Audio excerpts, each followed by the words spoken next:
you tired of the daily hustle and bustle, the endless traffic just to get your little one to a good school? GMS Snap Bingo offers a unique blend of academic excellence with a holistic child development in both nursery and primary. We provide a national curriculum with an international touch. Enroll your child today by visiting our campus along Trinity College, Dabigo Road. GMS Snap Bingo, where every child's potential is a reality.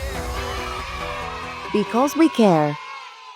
Welcome to Second Take with IDK. We are so glad you could join us for another brilliant week of football and other games. But of course, the World Cup, I should say, takes the largest slice of this Second Take with IDK pie. Hello, Isma. Hello, Mabel. Glad to be here. I'm glad for everyone who is watching. Should I ask how your weekend was? Alhamdulillah. I've always argued that at my age, life does not have highlights and lowlights. It has routines. Yeah, you know this is going to happen. Something will stutter you. Something will make you happy. So it's all the same. Weekend went well. Yeah, as well. The routine is. So my name is Mabel Kebirungi.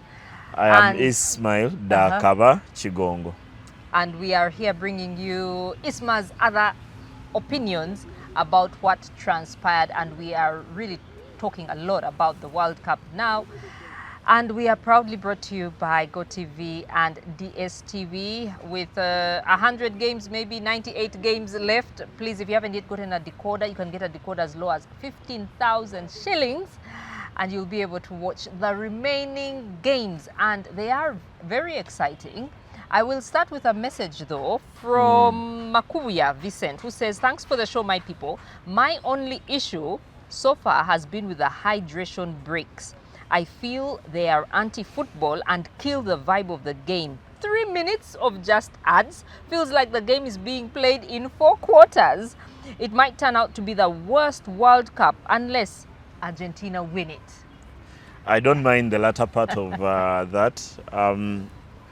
But maybe he's as old as I am. There are things that I've learned to get used to.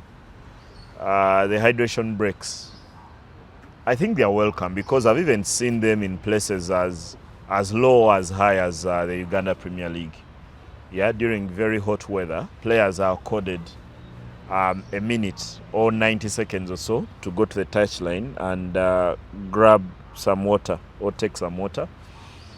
The difference, though, is that once FIFA and the people who run the game commercially realize that it's a culture in American sport, they've given broadcasters those 3 minutes to run ads and do a lot of other things. So, and make more money. And this is going to be the most profitable World Cup for FIFA ever. They made over 7 billion, I think, in Qatar, if I remember the figures correctly. If I got them wrong, please forgive me. And they are going to make over 9 billion in the US. So I think we should all become very welcoming. There are things I'm very much attached to, yeah? But I've realized I'm not even the core audience anymore, yeah? the bulk of people being sold to, because today when they mention the word youth, I do not belong, yeah? So when they are saying there's 15 million children, for example, in Uganda, in school, or 75% of the Ugandan population is under 30 or 30 and below, or even scary. 35 and below, I don't even belong. Isma, we are endangered species. So many a time when I see this kind of numbers, and there are things that they are very passionate about, yeah, or that drive the kind of numbers that advertisers and companies are looking for, I'd rather go with the flow than complain, yeah? I've learned that over time, and I'll teach him the same. Please go with the flow or ignore it. After all, for the 3 minutes, after that you have another 20 minutes. But to be honest, the conditions are punishing. Okay. Yeah, it's very hot. It's very hot in America. Yeah, so to accord the players just 3 minutes to take a break, to take a breather, if you really care about the players' health, I don't think it's too much. And someone is advertising. One day it will be Second Take with IDK advertising in that slot. And we all amazed by the stories about PepsiCo and all these big corporations of Microsoft or HP advertising during the Super Bowl, and they are paying before it used to be 2.5. I think it's risen to about $4 million for a 25-second ad, and we're amazed by those stories. Why do we want, as football people, to stay outside the economics of the world? Yeah, the world is making money. This kind of slots, and we football people are pretending or acting like the football is all that we want to see. I don't think so. I totally disagree. Okay, last week you said that UEFA and FIFA are not the best of friends. They've never been. They have never been friends. To the extent that, let me just give you a basic story, and I don't want to stutter your question. Please remember it. In 1998, Lennart Johansson, who was UEFA president, stood to be FIFA president. At the time, UEFA felt FIFA were going in the wrong direction. And FIFA had another candidate, who is the famous Sepp Blatter. What Sepp Blatter did in the immediate term to win the election is to form an alliance with Africa and Asia, where he knew that the bulk of the votes would come from. And that's the time when he made the promise that the World Cup would start to go around on a rotational basis. That's how South Korea and Japan earned the right to host the World Cup in 2002, and then eventually South Africa in 2010. So if you want to find how the relationship has been, you have to make a reference. I think that's one of the closest I could go to. And I want to just read out what the election margin was in 1998. So are you telling me if Sepp Blatter hadn't done that, do you think that, because Asia is fairly developed, and Africa can understand? And UEFA have always contested every decision taken since then. In that election, Blatter got 111 in the first round of voting. I need to find the exact figures. Because I need to first of all understand. Yes, he got 111, and Lennart Johansson got 80. And UEFA felt betrayed back then. And that's why there was conversation, I think, instigated by the person who was the FA president of Netherlands, asking about what the contribution of Africa was to the game. And African FA presidents did not take that lightly. Yeah? So, what were you saying exactly? For me now, well, I wanted to say a comment made by Alexandra Seferin, the current president, saying that this expanded World Cup has brought some uninteresting matches, and the country, there was a joint statement, I think this is what intrigued me, a joint statement from Cape Verde, Algeria, Tunisia, Morocco, a few other countries, Uzbekistan, came who are together, playing their first World Cup. Yes, they said they are profoundly disappointed with his remarks, and football does not belong to a select group of nations. Its strength comes from its universality. One of the biggest world wars that has never happened is the one between UEFA and FIFA.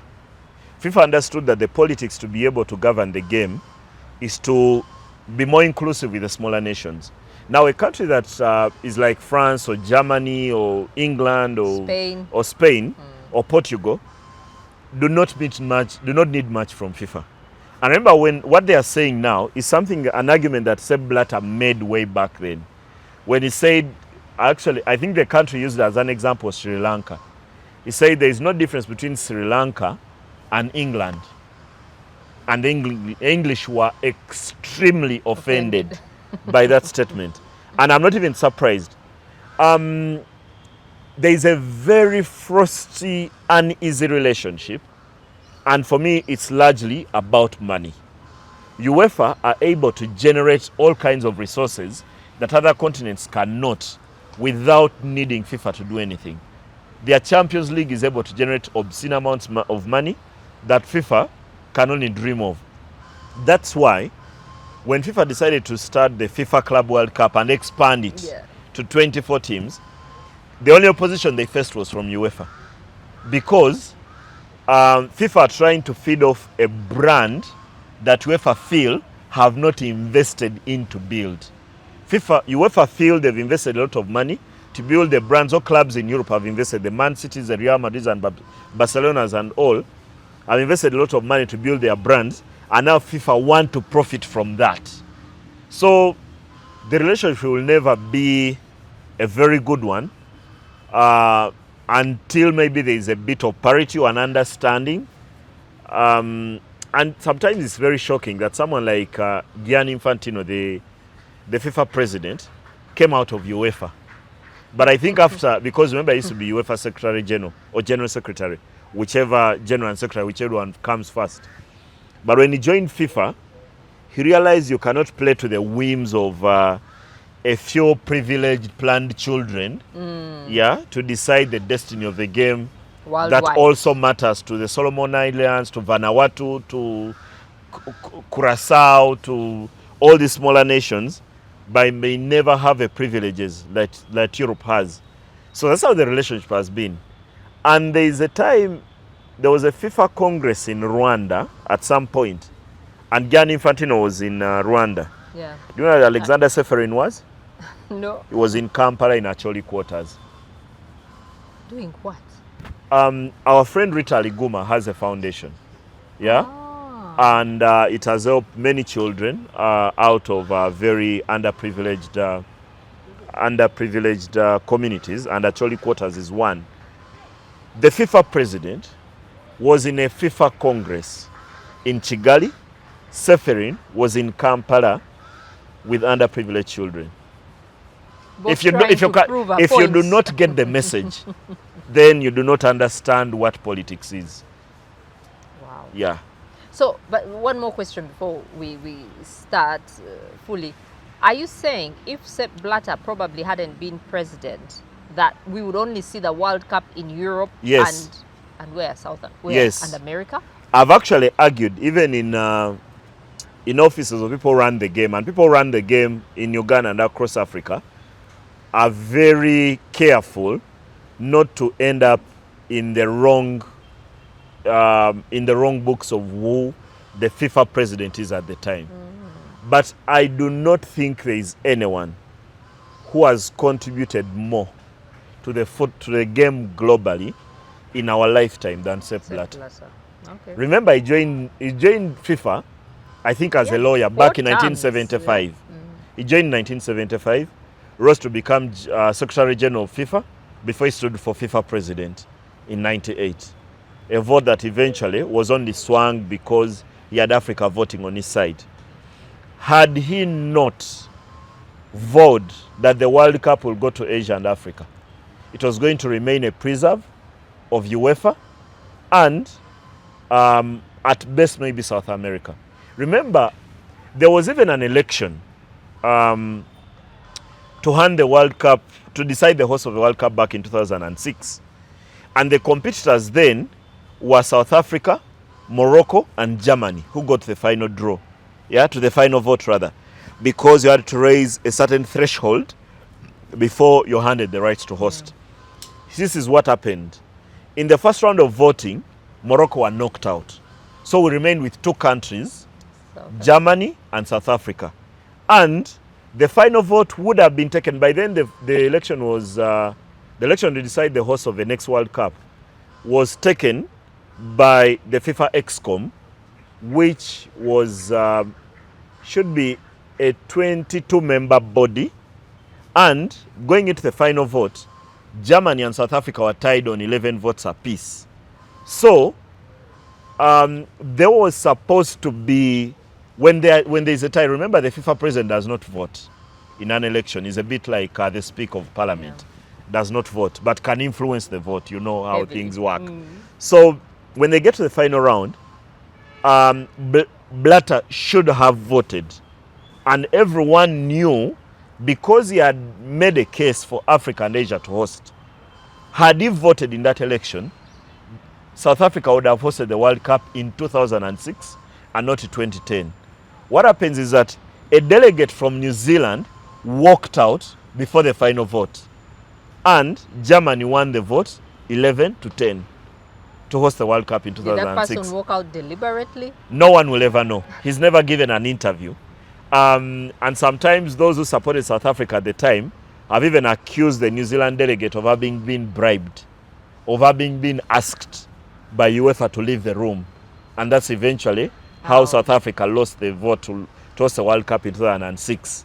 So you've got to understand the politics. It's not just enough to have a conversation about when the next goal will go in, about what the next referee will make a decision.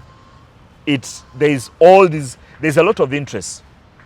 Another basic story, just to understand that how these tournaments are handled and how the politics of this entire thing runs.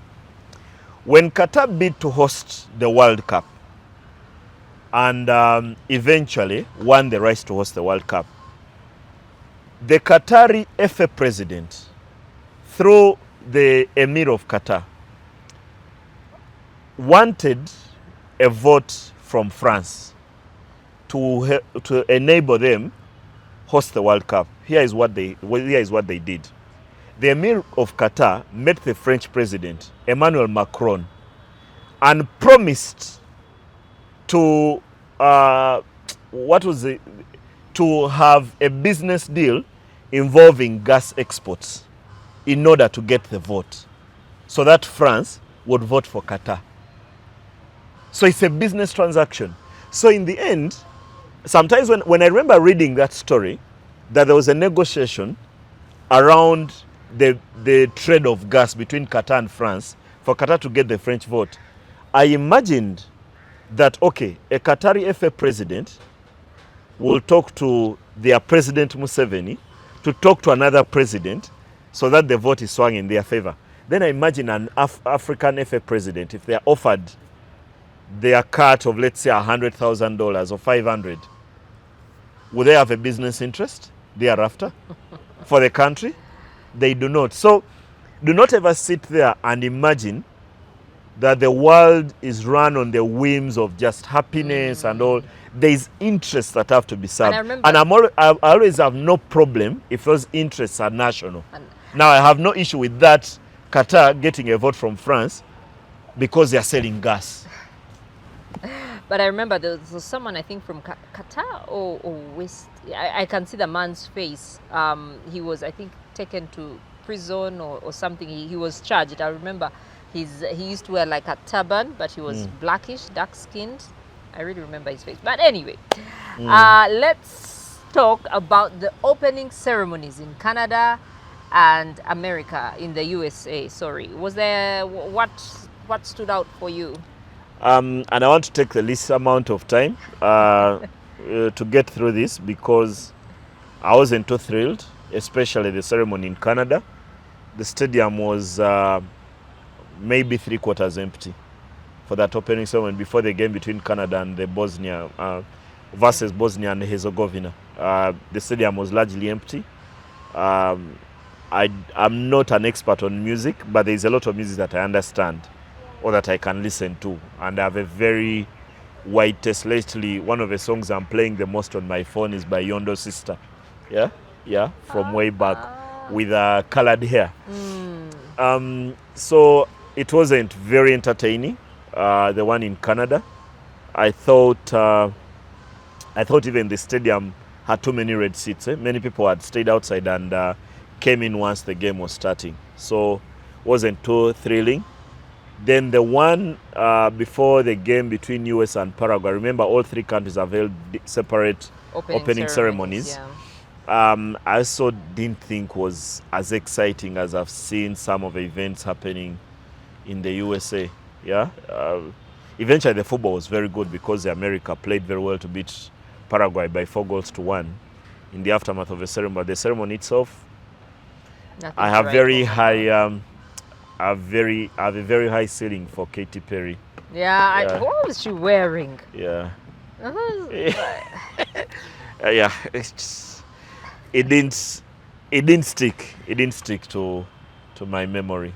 And I've watched some, and I've always argued the best opening ceremony I've ever watched at a sports event was London 2012 at the Olympics. At the Olympics. Those English pulled off quite a masterclass.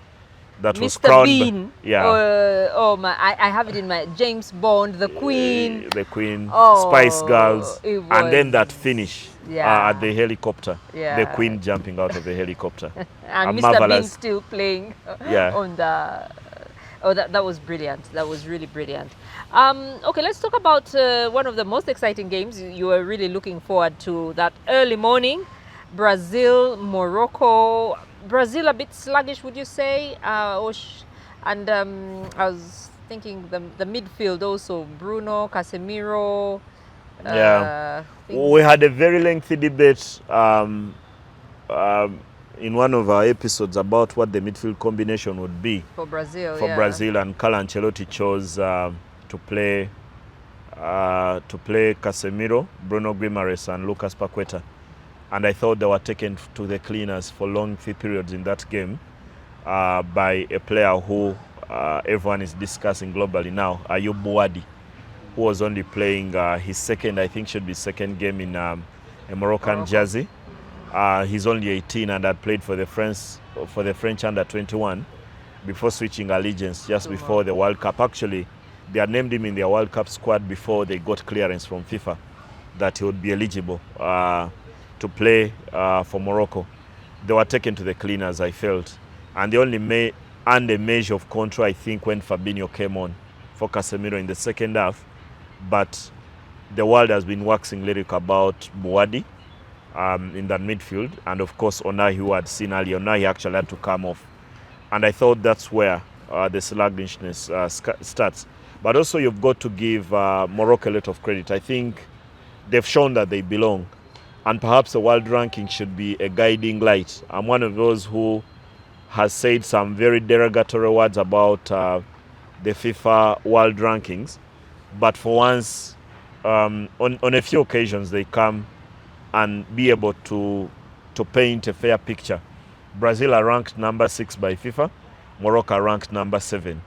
And you could tell there wasn't much of a difference. When Ismail Saibari scored that goal to give the Moroccans the lead before Vinicius Jr. cancelled it out, there wasn't much, I think, of a difference between the two sides. You wouldn't tell who the 5-time champions are and who the 1-time World Cup semi-finalists are. And maybe that emphasizes how the gap, for me, between the haves and the have-nots in football has narrowed. Part of it for countries like Morocco is down to investment, not only in the diaspora, the people they've brought in, the players they've brought in from Europe, but you've also looked at the facilities that have waxed lyrical before about how Morocco have invested in that. So I think that was emphasized with what happened on the pitch. Brazil should be scared. They all know they have to improve. To be scared is not the right word, I think, in a tournament. You're going to get bumps here and there. And if this was perhaps Curaçao, that would have been very scary, but it's Morocco. And they were very, very much worth what they got from the game. So the gap has not, but Brazil have a bit of work to do. And maybe it can start by having a tweak in that central area. But maybe they won't even play. Not all teams will be as good on the ball as Morocco in that central part of the pitch. Okay, talking about Curaçao, when their first goal went in, first and only goal went in, I actually thought, this is going to be something, some kind of entertainment. But the way it ended, but anyway, I applaud them for what they did. It can't be easy. I was fairly entertained. I don't remember the last time I was jumping and clapping for a goal in football. Maybe sometimes it happens for teams that I don't like. And Germany could be one of them. Considering that Germany beat Argentina every time, 1990, you go back, every time Argentina has come very close to winning, Germany have been there to stop us. 1990, 2014, 2006. I actually cannot point to a team that has beaten Argentina in the World Cup more often than Germany has. But that's not the reason why I was celebrating. I think part of us loves the underdog, part of us loves the fairy tale. That's why many of us with our X and Y chromosomes have envisioned ourselves in wedding gowns, yeah, like many young girls do, the princess and the fairy tale that life is. Being rescued on a white horse. Yeah, being rescued on a white horse. It's what all of us envisage, and sport makes all of us develop all those XX chromosomes, yeah, and you should have your heredity and genetics from biology in O level. So I think we're all thrilled by that Curaçao moment. And to be honest, I jumped out of my seat. I was screaming, I was clapping because I was very thrilled. And their story is amazing. It's the smallest country to ever play in the World Cup, 150,000 people. And I also heard during commentary that you can move from the east coast of Curaçao to the west coast within an hour. They didn't mention the means of transport, but even if it was a flight, yeah, it would be a very small country. Okay, flight maybe would make it huge because that's a flight from Entebbe to Nairobi. But when the competitor mentioned, it sounded a bit like a drive, yeah, from the east to the west within an hour. A population of 150,000 is half of what Impigi holds, yeah, because Impigi is anywhere above 300,000 inhabitants. So the sorrow was that amazing, but we enjoyed it while it lasted, because in the end, the Germans, yeah, won their first, won for the first time in 12 years, their opening game of the World Cup. Remember, they were knocked out of the last two World Cups at the group stages in 2018 and 2022. So they had not won an opening game since 2014. Eventually scored 7, made Curaçao look like Brazil, because the last time Germany were this good, they beat Brazil 7-1. Like you mentioned, Kai Havertz scored twice, and they need him to be banging in the goals, because if he's going to be the starter, and Julian Nagelsmann had made a big decision, becoming in the World Cup, the man who has been in form in that position was Dennis Undav, and he had chosen that Kai Havertz is going to be the starter, and he suits that role as a lone striker for Germany very well. And in the end, a 7-1 drubbing. Sometimes in such games, it's you cannot even start to look at what was positive for Germany, but the next thing is to keep the feet of the players grounded, because there's going to be bigger fish to fry, yeah, going forward. So, yeah, good start for Germany. They're on a bit of a redemption song for me. The manner in which the last World Cups have gone, they're on a redemption song. You also want to see Musiala and Florian Wirtz play better. I thought Musiala was okay. Wirtz still has some layers to go to gain a bit of confidence. And maybe Curaçao is not the country you can measure that. But good result in the end for them. Okay. 18th ranked Japan and Netherlands. A 2-2 draw. In the end, a fair result. I thought while Netherlands started the better team, but did not create much, I thought, in that first half. The second half, I thought the chickens came home to roast. There were 4 goals in there. Maybe the Dutch should be very disappointed by the manner in which they considered that equalizer very late in the game. I think came in the 88th minute. A set piece. The Japanese would be undersized against the Dutch. I could tell from the reaction of Virgil van Dijk when that hit the back of the net. It almost sounded like it's happening all over again, like the way Liverpool has been over the past season. But I also felt, while the Dutch were in control, I have my issues with that midfield. Frankie de Jong, Ryan Gravenberch, and then the third was Tijani Riders. I think the 3 of them are way too similar. They are all players you want when you need to control a game. They are largely central midfielders or defensive-minded midfielders first. They could do with an attack-minded midfielder like Cop Miners. And in that moment, I felt how badly they made Xavi Simons, because he's missing the World Cup through injury. I thought they were too similar in that area, and that did not help. But also, you've got to give Japan a lot of credit. They are missing 3 of their best players. Kyle Mitoma is out injured. Did not make the World Cup team. Takumi Minamino, the former Liverpool forward, who always shows up for Japan, is missing. And so is their captain, Wataru Endo. But they still have enough quality to go toe-to-toe with Netherlands for large periods of that second half, and I thought they deserved the point that they got from the game. Okay. Amad Diallo ending Ecuador's 19-game run. They've been unbeaten, I think, in 2 years. Last lost in 2024 or 2023 because international football does not bring too many. It should be 2024 when the Ecuadorians last lost. But one, I thought the Ivorians had to ride their luck. Yeah, the goal came very late in the game, in the 90th. But before that, the Ecuadorians struck the post thrice. Ena Valencia, the experienced striker, was at the center of everything that Ecuador did very well in an attacking sense. But in the end, they did not have the goals, and all the Ivorians there to this to stay in the game. And when they did, you knew they had a chance. And one of the things you've got to give Emancify, the Ivory Coast coach, credit for is that the Elephants now play with a lot more attacking impetus than they ever did. When he first promised it in a pre-tournament interview, I always felt you have to do this in moderation. But clearly they are very intent on playing on the front foot. Getting Diomande on the ball is one of the players that the world is waiting to see what he's going to do at this World Cup before perhaps he makes that big move from RB Leipzig. And he even has the luxury sometimes to have Amad Diallo on the bench and then bring him on and get the winner. So I started to feel after watching that game that people who think Ivory Coast will be the best performing of the African sides were actually justified. I think they have a very, very good team. And the deliberate effort, the deliberate plan to play on the front foot might start to pay dividends. That's why they got 3 points here.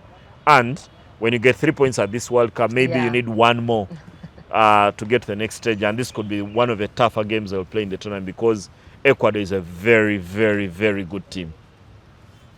Last week you said America needs to begin strong to counter all the hate that they have, and they did against Paraguay. Yeah, like I mentioned earlier, the 4-1 victory over Paraguay. Christian, maybe the only dampener for them is that Christian Pulisic went off with what was described as tightness in his calf. But he's eventually given an interview and told everyone that he's fine. But we'll only tell if he walks out for the second game. If he doesn't, then we all know that it's something much deeper than what he's told us so far. I'm a big fan of Mauricio Pochettino. He hasn't won much yet, but for me, he always improves players, and these teams play with a plan.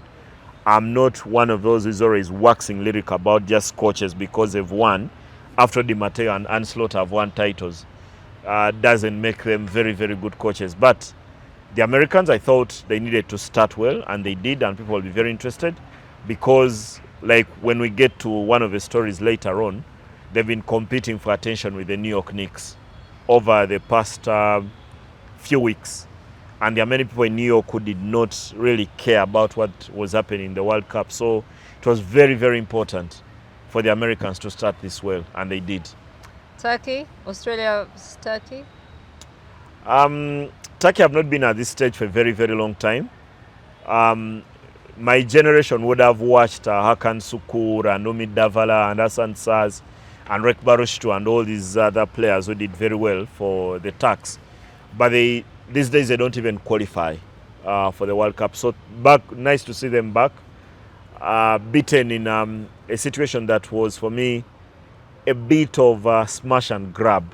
Yeah, the Turks were second best. They did not create a lot of chances, but Australia surprised them with how good they were without the ball defensively, and eventually got that goal from a player who left Burundi in the barrage of death and war. Nestor Irankunda scored the first goal, a brilliantly taken goal.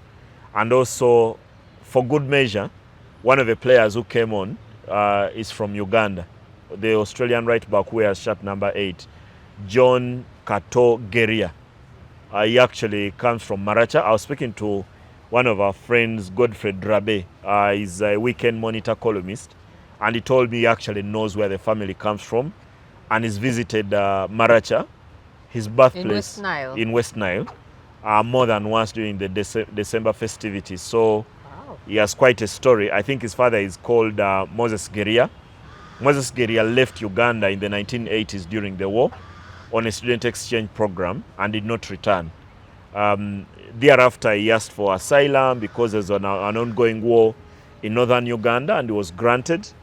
And he and his wife Agnes have since fathered or mothered, depending on what gender equity lines you take, 5 children, and one of them is him.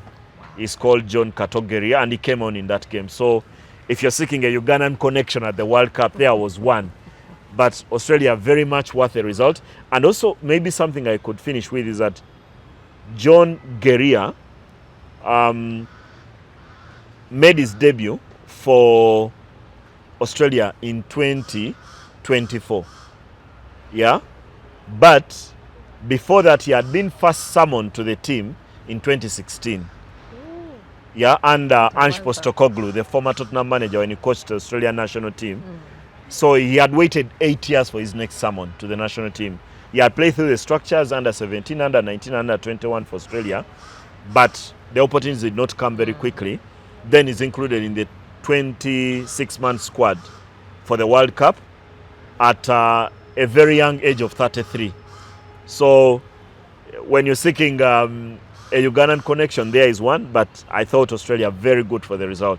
That goal taken by Neso Irankunda. And Irankunda is also a very compelling story. His parents fled Burundi during the war and settled in a refugee camp in Tanzania. I think in a place called Chigoma, if that's the right pronunciation, in northern Tanzania, where he was born. Then his parents were granted asylum as refugees in Australia, so he moved there I think as a 5-year-old, and he's been raised there. Then he's ended up playing for the national team. He plays actually at Watford.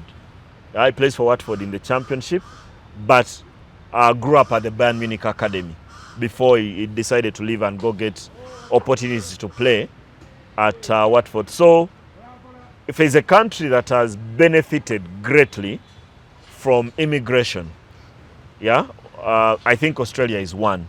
And the other, of course, is New Zealand. So when I see all this debate around immigration, citizenship, sometimes when I look at these countries, okay, on a sporting side, the benefit, okay, maybe America would not even have Elon Musk, yeah, if there wasn't immigration. I know there's been an election in Switzerland over the weekend, where a referendum, yeah, where one of the parties fronted an agenda to cap the population of Switzerland at 10 million people, and it's already 9.4 something, I think, the population of Switzerland. How did they do that? They lost the election, luckily. But like, would it be like the one-child policy that China had at some point? One of them is to cut immigration numbers, okay, to cut the number of people coming in, because the cost of living in Switzerland has gone up, yeah, and it's very difficult for locals to access accommodation, and so all these other things. Yeah, the government has to come in and support them. So one of the far-right extremist parties decided that the agenda is to cap the population at 10 million. Luckily they lost. So sometimes when I see these stories, Gout, Irankunda, Geria, and you might have an avalanche of them. Yeah, every country has so many of them. Just imagine France. Would they have a football team without immigration? You know, there's this clip I love to watch on YouTube. It just makes me laugh. And the French national team?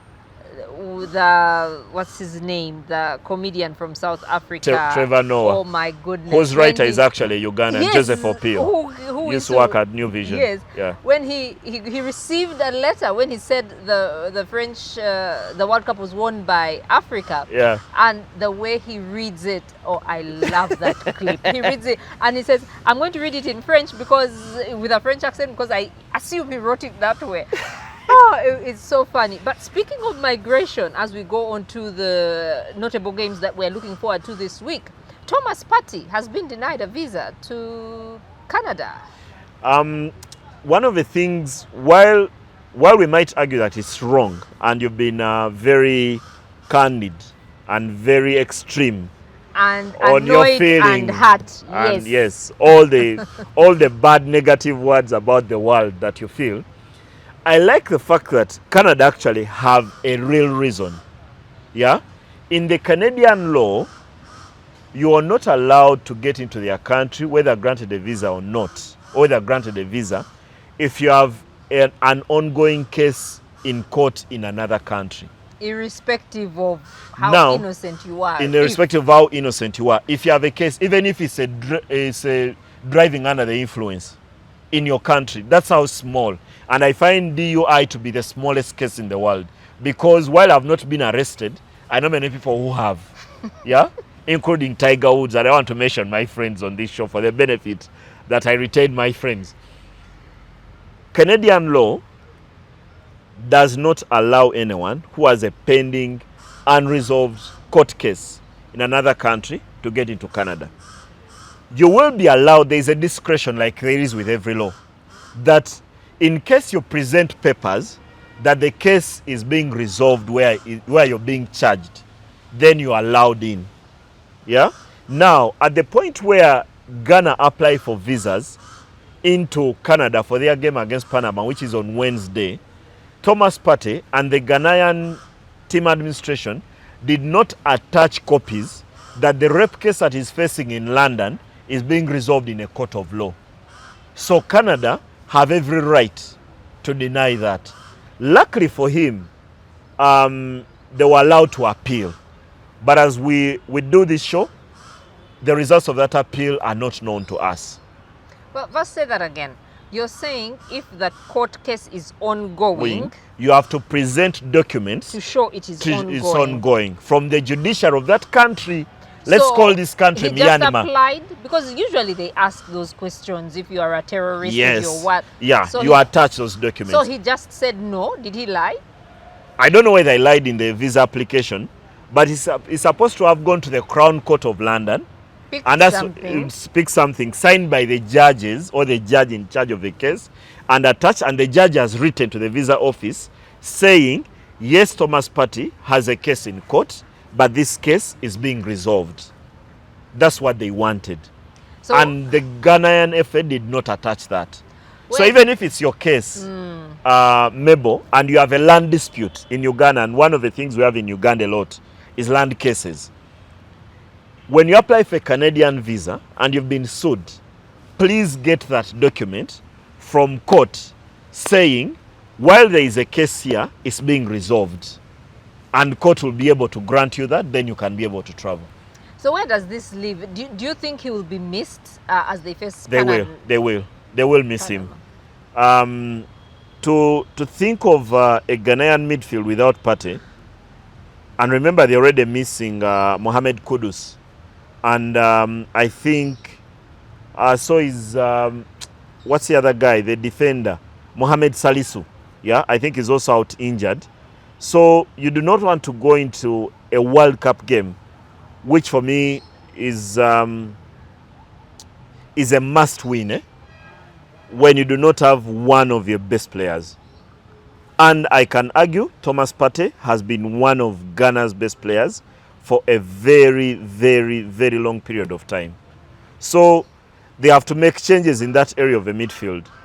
And I'm not very confident they have the same kind of quality, because I see the options here could be Elisha Owusu and Caleb Irekinyi as options in that area. So I'm not very sure they bring the same kind of pose, attitude, quality, and consistency like Thomas Partey brings. But they are playing Panama for even's sake. It's a CONCACAF country whose World Cup CV is as long as this, yeah, too close to non-existent. So they should have enough. If Ghana have designs of thinking they can make it the next round, and that's a task that has been given to their coach Carlos Queiroz, they've got to get results like this one, regardless of who they put out on the pitch. Okay. Your favorite, Algeria versus Argentina? Another opportunity for Argentina to start well. One of the other games this week. They should have enough. I've said here before that I think Algeria over the hill. Their best player, Riyad Mahrez, is over the hill. So they're in decline. Argentina have been very, very stable for the past 6 years. Largely the same group of players, the same game plan, like you asked last time. The only challenge is how they use Messi. Yeah, but they've been experts at that. But Messi now is 4 years older than Qatar. So I think that's the only question. Argentina should have enough for me to get the 3 points against Algeria and just advance to the next stage of the tournament. Okay. The colonizer versus the colonized, French and Senegal. Probably the biggest game of this week in the World Cup. And the rendition of that game in 2002, where the late Papa Bouaddi scored that goal, pushed the ball over the line against what was one of the best French sides, because they came into that World Cup having won the previous World Cup and then the Euros, but still were missing Zinedine Zidane for that World Cup opener.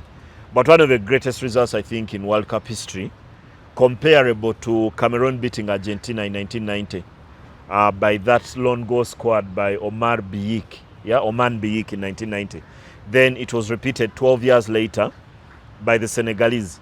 However, while the Senegalese were unknown quantities in 2002, I think right now there's a lot that the world of football knows about them because of what players like Sadio Mane have been able to do, Eduardo Mendy, Kalidou Koulibaly, who is a fitness doubt for this particular one, Idrissa Gana Gueye, Papa Gueye, Nicholas Jackson. I think in terms of quality, all of us got to learn a lot about Senegalese players.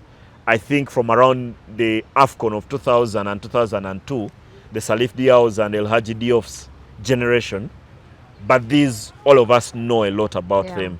So the bigger questions, I think, are going to be posed to France. A lot of debate this week around the role of Kylian Mbappe. And I saw an interview where he's saying that he has to do more defensively for the team, which was a complaint that we've learned was shared by Xabi Alonso at the time when he was coaching Real Madrid.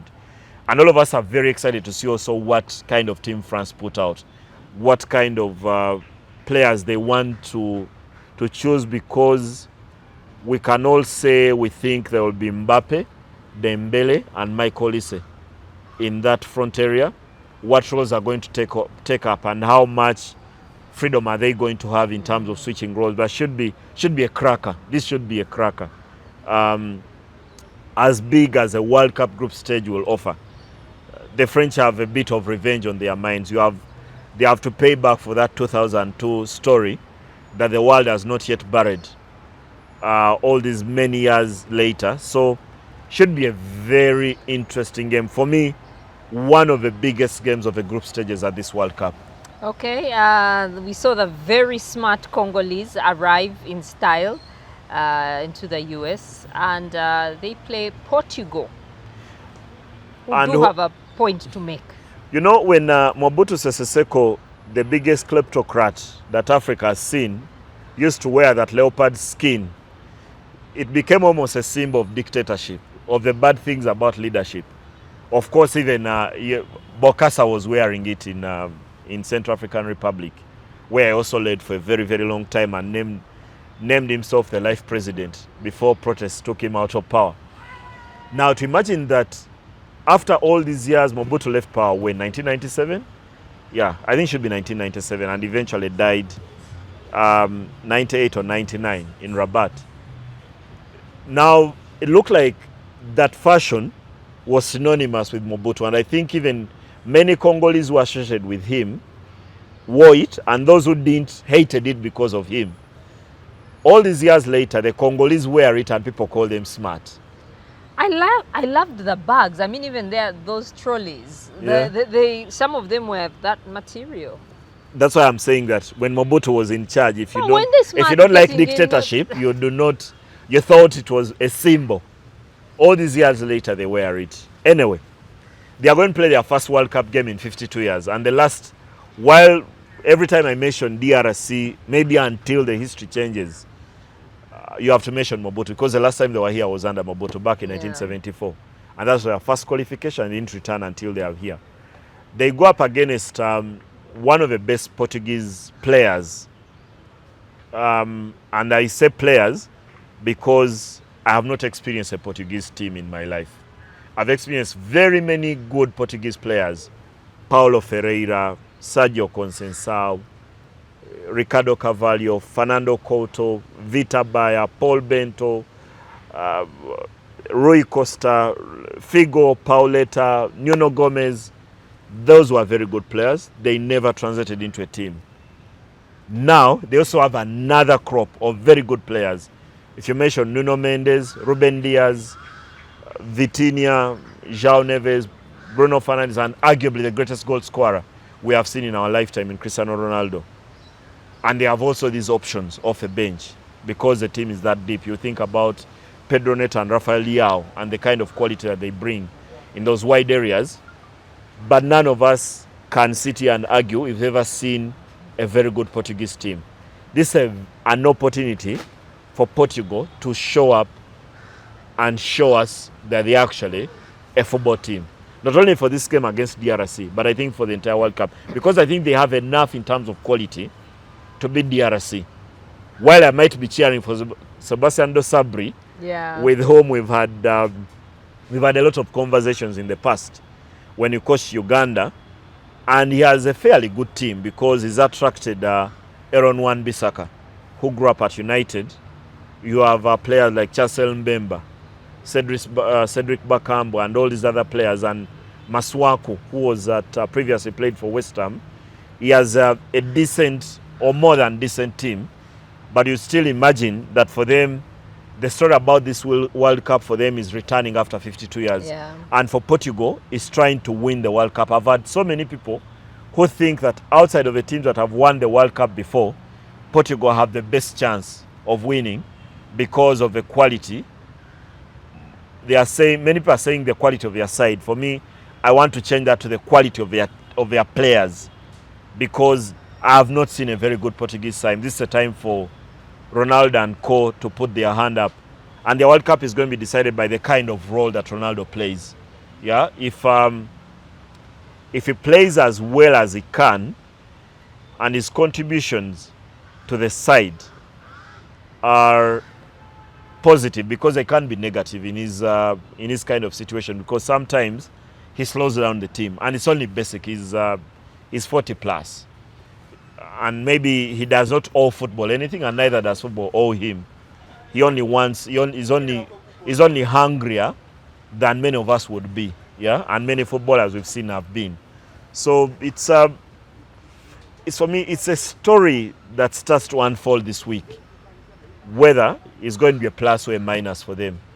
You haven't mentioned that Congo is probably the team, well, other than Curaçao, who will have the fewest fans there because of the ban, and they won't have Michael Mbola-Dinga, I think. Yeah. Mbola-Dinga standing up as Patrice Lumumba during the games.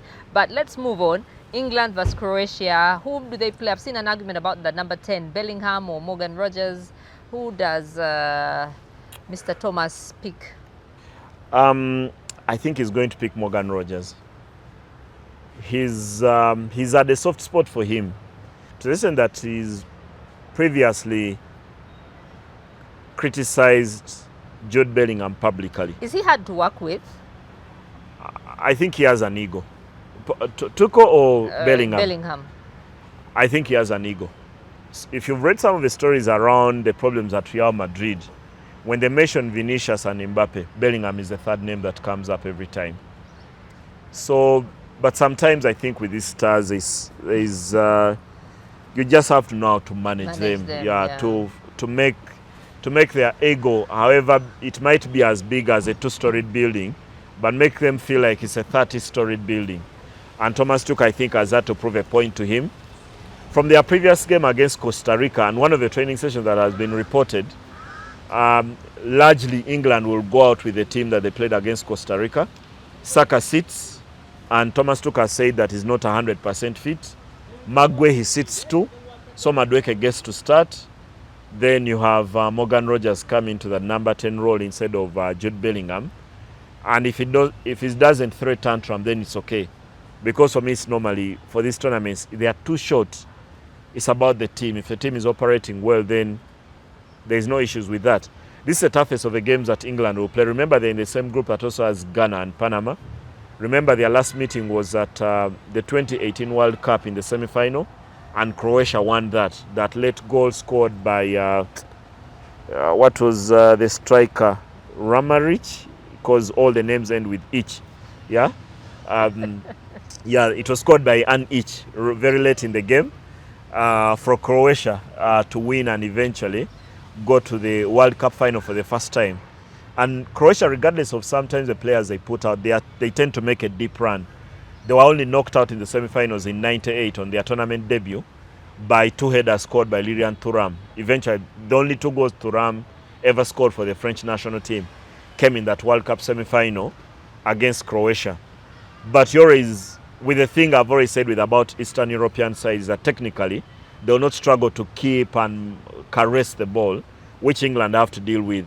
So do you step up the tempo to negate the attributes that Croatia will have, or do you kill the tempo? I think England are better served playing at a very high tempo, because Croatia's best player per se in Luka Modric is very old now. Yeah. He's 40. And even, okay, at his peak, his game wasn't built around speed. But you've got to force him backwards in a defensive mode so that he can't play with the kind of freedom that he would play with. Because if he gets a chance to spread the ball, then it doesn't matter which each is receiving the ball if Luka Modric is in is on song. So should be an interesting one, because in terms of quality, sometimes, yes, England will have more of the players that we know in terms of quality, but there's never difference in terms of quality of the game that Croatia are able to show up. So, like I mentioned that France and Senegal is one of the biggest games of the group stages. So is Brazil, Morocco. I think these two will be as huge. Okay. Let's talk about the transfers. What do you have to tell us? Ismail Saibari. He scored that goal for Morocco against Brazil, and he's been linked heavily with a move to Bayern Munich. Remember, Bayern Munich, for everything that they did well this season, we all know that they looked short in their wide areas.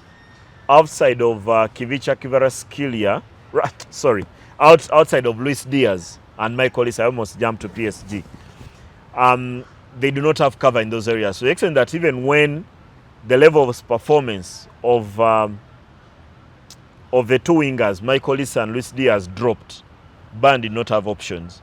They were earlier been linked to Anthony Gordon, who they did not sign eventually, but they could have an opportunity to sign Ismail Saibari from PSV Eindhoven. Remember, he's Dutch-born, but plays for Morocco. Yeah. An emphasis on the diaspora thing I always mentioned here. And Africa's inability to develop players to their full potential. We only get the ones who come out of Europe. And Saibari would be a plus. He would be a plus. I think he's improving on many aspects of his game. And that goal that he took against Brazil is testament of that improvement that is happening with this game. He's also the player, if you remember, with the AFCON between Senegal and Morocco. He's the player who was helping remove the towels behind the goalkeeper, Saibari. Yeah? But do you know nothing has happened? What has happened? They were fined. He was fined $100,000. Oh, okay. Yeah, they were fined earlier in the year. Oh, good. So we are waiting for the court case. Yeah. He was fined. He was actually fined for that. Good. Good. Barcola? Is a player that I once really liked when I first watched him come through the French system, under 19 and under 21.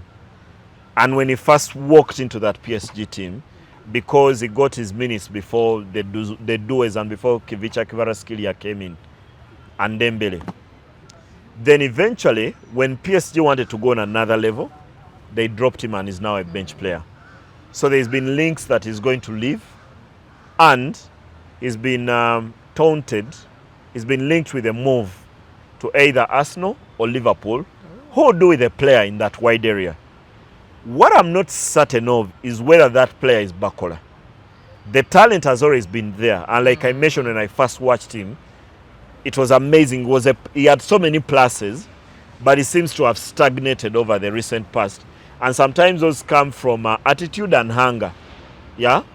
Because now he seems comfortable being an option to Due, Dembele, and Kvaratskhelia at PSG. And for me, that is not a good sign of a player who has a very high ceiling in terms of talent. Ayub? Yes, that's a player we mentioned, Ayub Bouaddi.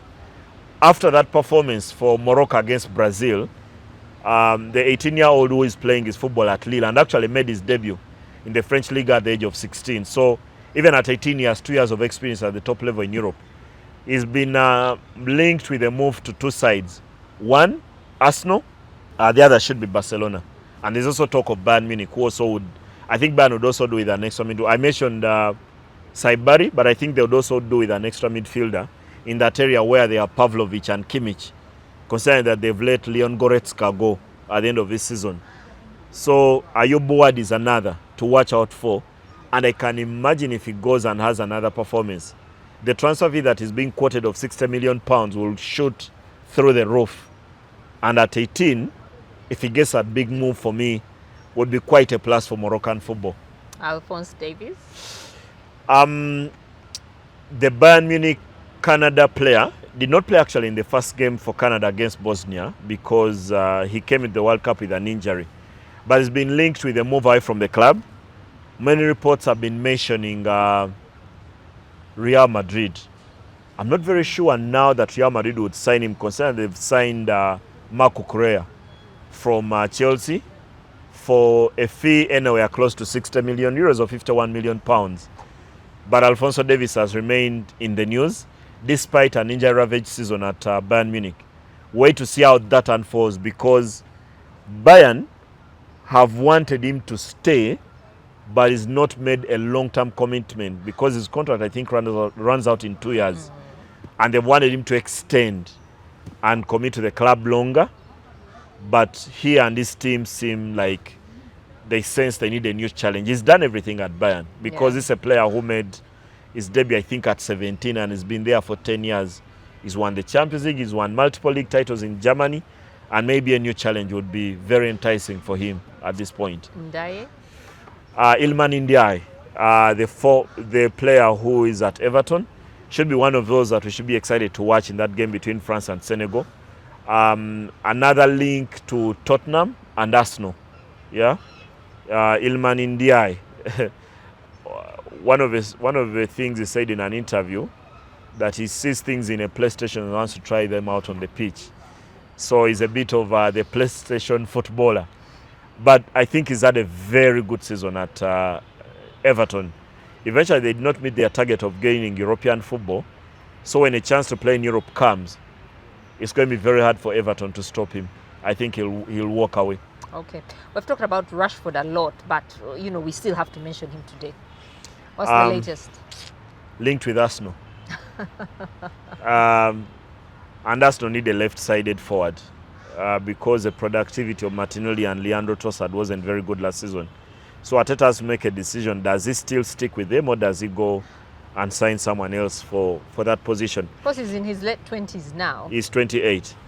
But he's also linked with Bayern Munich, which would be a very good move, I think, for both parties. Bayern can afford him in terms of transfer fee, but they can also afford to pay him the high wages. The challenge though would be how the minutes would get, because it would be an option to Luis Diaz, and Diaz has had a very good season at Bayern. So he would have a bench option, and Diaz is right around the same age. Diaz should be 29 or 30 now. So would he go to Bayern? And when you mention would Arsenal be able to do that, sometimes with these kind of players is that you have to be very careful not to upset, one, the wage bill, but also the balance of the squad. When you've already decided that the team is going to be built around Saka, someone like Rashford could have a negative effect. And sometimes your biggest player, who might be Saka or Salah or Van Dijk or Bruno Fernandes, has to be viewed to also be earning the most money at the club. Those things may sound small, and I've always joked that I cannot tell the difference between 350,000 and 200,000 after these players drive the same cars, go to the same hotels, all take private jets and date the same women. So sometimes I do not tell the difference until someone told me, you only say that because you do not have money. Yeah? If you have money, you'll tell the difference between what 350,000 pounds can do in comparison to what 200,000 pounds can do. It will be very, Arsenal have to be very careful for me on that Rashford thing. Yeah? And he may distort the dynamic. It may distort the team. Okay. You had said you were going to watch the rugby game, Heathens vs Pirates. Did you end up watching it? Yes, I did. In the company of many of my colleagues, Emanzi Ndiamohachi, Swaibraul Kanyike, Moses Echodu, Davis Karashani, Gistin Angarukiremu, Isaac Sejombwe. Quite an anticlimax on the pitch. Important that there was a very moving tribute of Sydney Gongodio. Not often have I been to Ugandan Stadium and then they call for a moment of silence and it's observed meticulously, whistle to whistle. But this one was a huge crowd cheering for both Heathens and Pirates. Huge honor for Sydney Gongodio.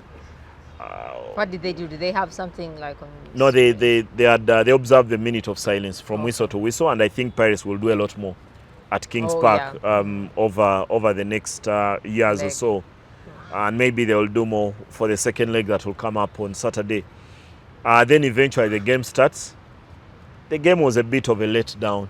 You could tell Pirates have not trained, I think, for more than a week since Gongodio's passing. I was told they only gathered on Thursday for the game on Saturday. They have not been training that entire week. And Heathens have so many young players that Tolbert Onyango has to teach. So the execution was poor. So many knock-ons, so many missed penalties. In terms of a performance, I would describe this as error-strewn. Yeah? There were more errors than successful execution situations in the game.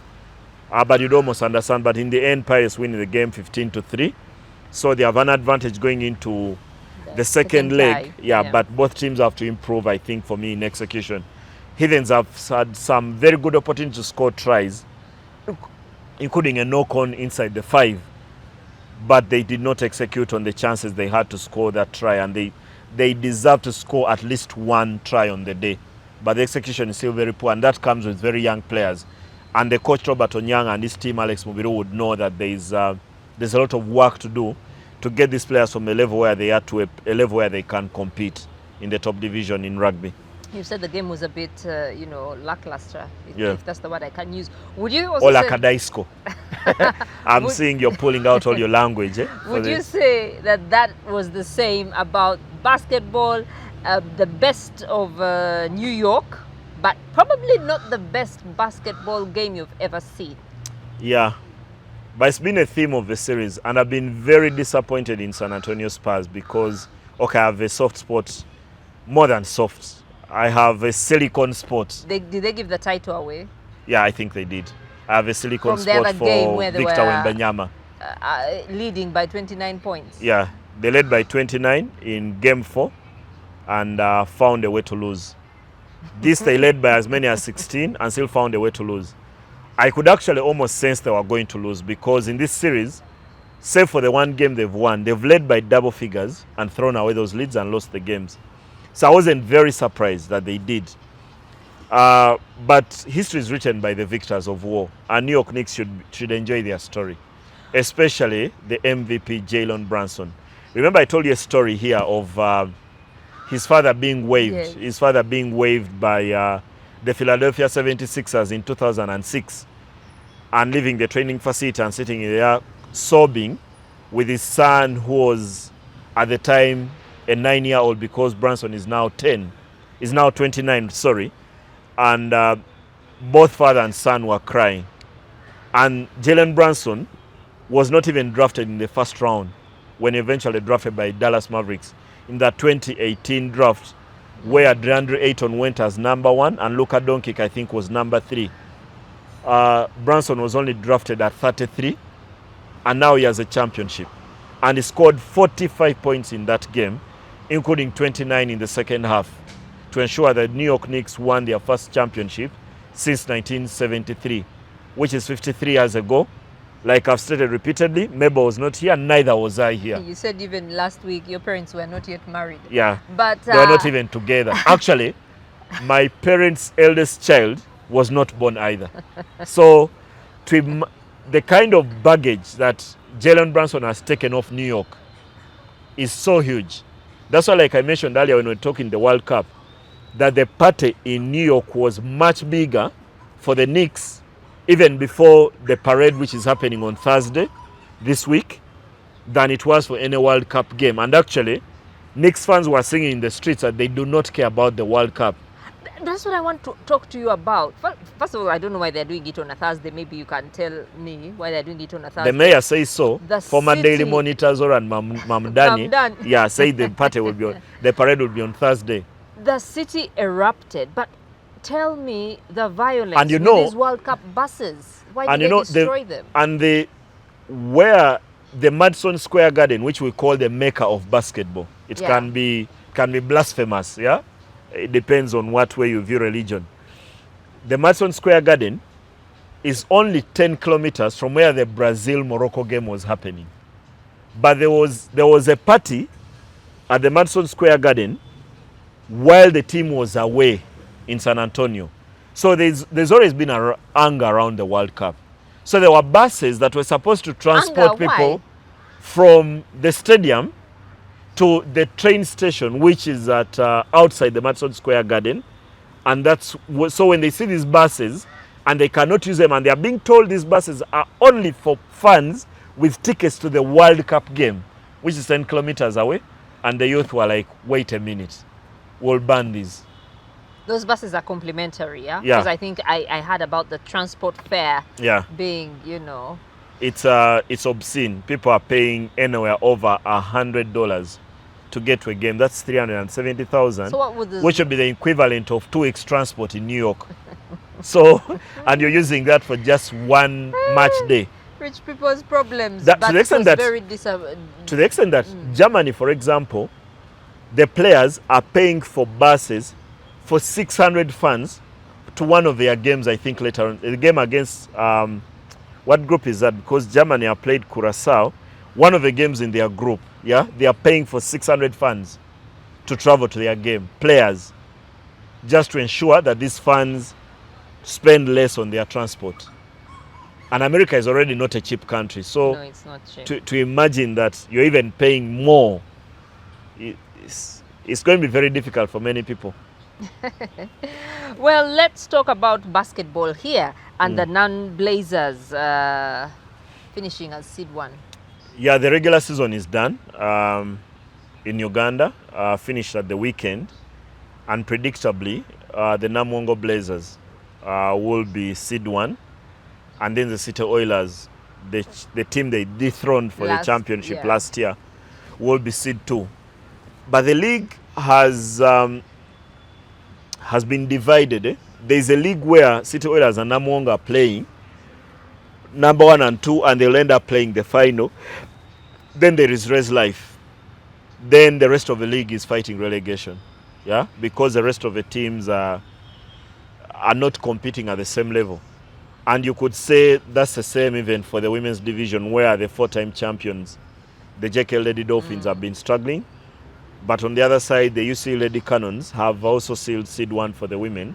And KCCA, I think, finished second. Or rather, JT Jaguars are 1, and then UC Lady Cannons. So in the competition, the league has been divided that way for the men and the women. There's teams at the top and then the rest at the bottom. However, I was also very disappointed to learn that the playoffs will not start until July. And in particular, I was told July 19th. After the World Cup. Which is the day of the World Cup final. Yeah, the World Cup final is on July 19th at 10 p.m. Hopefully between Argentina and Curaçao, because Not then Congo. no, Curaçao, because that would guarantee Argentina would win the tournament. That's what I would love. So, and that's when the finals would start. Because I'm also told that the national team, the Silverbacks, are going into a tournament camp, I think in Kigali, before they go to Angola for their World Cup qualifiers. So teams are losing players, so they cannot play. For me, very disappointing. You would want playoffs are normally very sweet or very good right after the conclusion of a regular season. You have something to relate with in the immediate aftermath. But now, everyone has to switch off and probably go and pick their hole and do some coffee digging and then return much later on. That's never a good thing for me, always. Okay. JKL Dolphins, any news there? Some news? Our profound fears, I think, around people, around basketball, is similar to the story I was telling about Wakiso and all these teams that have folded. I wouldn't be very surprised if they eventually fold. They've been in trouble. The Lady Dolphins can barely raise a complete complement of 12 players. They've not been able to do that. And sometimes they've raised only 5 or 7 players for the league. So it's a bit of trouble. And I feel sorry for the gentleman, Freedom Owora, who owns and runs these teams, the JKL Dolphins and the JKL Dolphins. You get to fear for their future, because probably the resources when he first came into the game have reduced. He's an accountant, so it no longer has the money that he had when he was running this team, when he's been running this team. And you could go back, if a basketball public, and if you're as old as I am, you would know there was once a man called John Simbwa, who invested so much money to get Falcons to those 6 titles. And after he lost his job and his resources declined, the end result was death. Yeah, I remember Sandeba Shaija, my former editor, probably the best editor most of us who have worked at Daily Monitor know, the best editor we've ever had to experience. In writing his tribute, his intro was, "Too much love will kill you." And that's how eventually John Simbwa ended up, the stress and the strain of sports.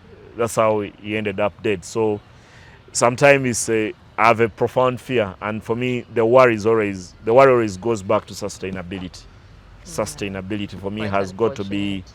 the story that we tell, and one we try to find a solution for, especially the people who administer the game and those who own these clubs. They've got to set up some sort of sustainable models and try to ensure that the clubs can live within their means, but also beyond them. Yeah, because in the end we can keep telling these stories, and we're only storytellers. We may not even offer the solution.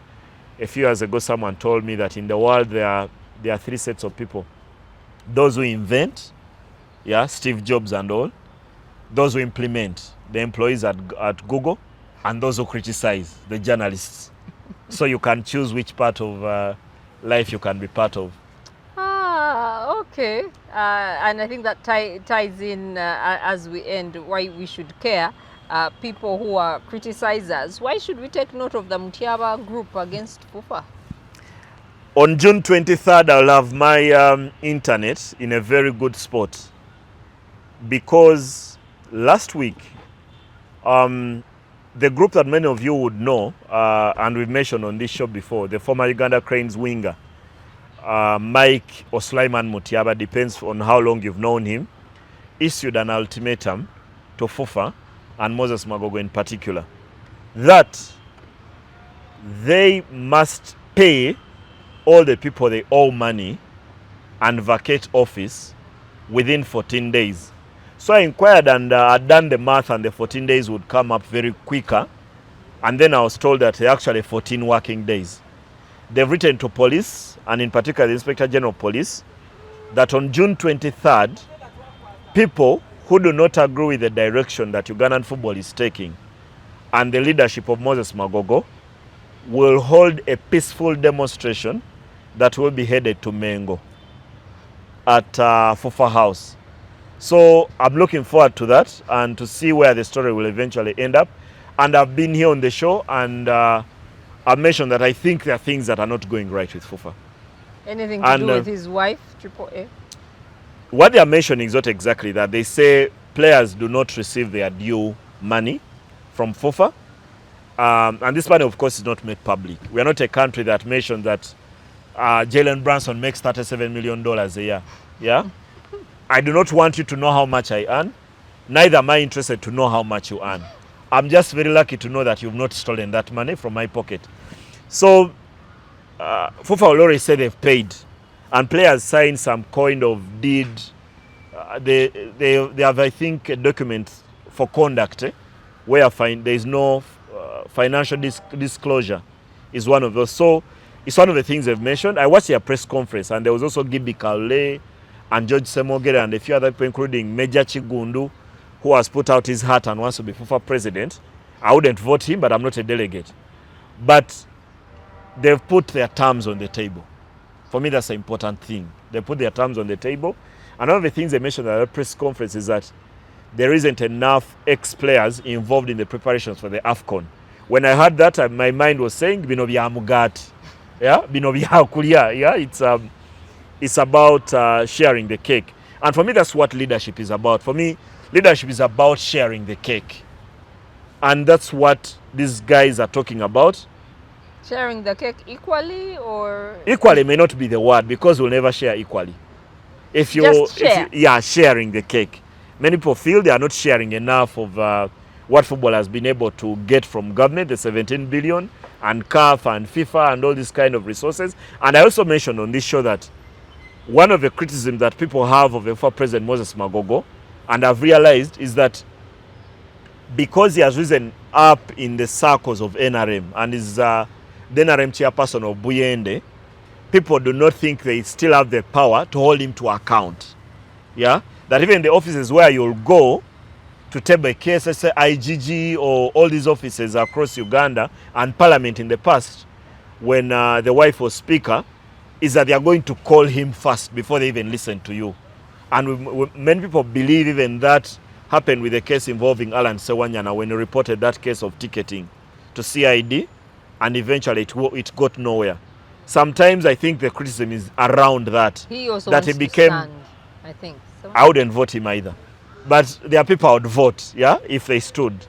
So I think that partly the criticism is that he has gathered so much power and connections around himself, and many of us have known him way before he became that powerful. So sometimes when someone you used to study with at Chamate Primary School becomes president, they almost have to earn your respect, because for you know them in and out. You know them in and out without a shot during physical education classes, yeah, around break time.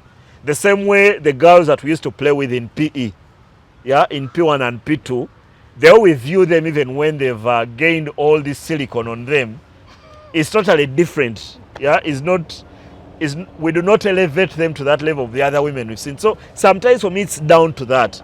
Many people have seen Moses Magogo rise through the game, yeah, and they still view him that way.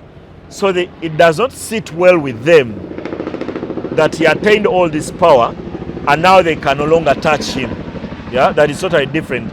And so for me, it's a human thing. Yeah? It's a human thing. And I'm not even saying it's been perfect. There are things he's failed to do at the federation. And maybe some of them is transparency, some of them is public accountability, because the documents will be very good. He will not fail at that because he knows a few things about corporate governance. If you go there and want to look at the accountability, it's available. And it's never been questioned by the people who are supposed to question it. Auditor General or NCS, all these kind of offices. But that's not sufficient for those who want him out of office. And part of it is staying too long in the office. We have come to the end of Second Take with IDK. I'm only shocked that you did not mention the excitement of Lewis Hamilton. And 3 British drivers on the podium in Barcelona. I saw the pictures. Wow. But I think he has taken long to win. He had not won in 24 races. His last victory in 41 races. Sorry. Hamilton had not won in 41 races. His last victory was in a Mercedes in 2024. Before he won this one, which was his 106th Can he still catch up? victory. 51 points between him and Kimi Antonelli. I thought it was also refreshing that the 19-year-old did not win and did not even finish the race because he dropped out with 5 races to go.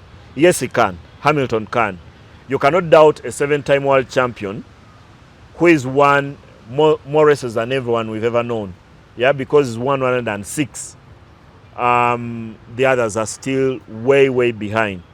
I think it can. There is a lot of time, and you could almost tell the emotions of that, because he cried as he spoke to the media after the race. I hope Kim Kardashian cried too, and you could almost tell the weight that has been taken off his shoulders, because he also mentioned that there are points where there is a time when he has thought he may never win a Formula One race again. Reminded me of many times when you see someone and they've done something for 30 times and they have that excitement of the first time. Maybe this told me the story that all these victories mean as much. The first means as much as the 30th. Because you would imagine Hamilton is still crying for race victories. It's He's not that old though. He's 41, and he loves the sport that much. Yeah, he loved the sport that much. He's given it everything, and eventually, they delivered a bit of history for British sport. The first time we've had 3 British drivers on the podium in 6 to 8 years, because it was Hamilton, followed by George Russell, and Lando Norris, I think, was third. 3 different cars on the podium, and the first time I think Mercedes were beaten this season. So also, for me who supports the car that is Ferrari, the red car with the ranching horse, I was also having a bit of a ball. Now the Ferrari is right there in the conversation, now competitive again. And we're happy for him. Remember, get yourself a decoder, only 15,000 for GoTV, other packages with DSTV, and watch all the World Cup action. As they say, everything else can wait. We will see you next time. Bye-bye. Are you tired of the daily hustle and bustle, the endless traffic just to get your little one to a good school? GMS Snap Bingo offers a unique blend of academic excellence with a holistic child development in both nursery and primary. We provide a national curriculum with an international touch. Enroll your child today by visiting our campus along Trinity College, Dabigo Road. GMS Snap Bingo, where every child's potential is a reality. Because we care.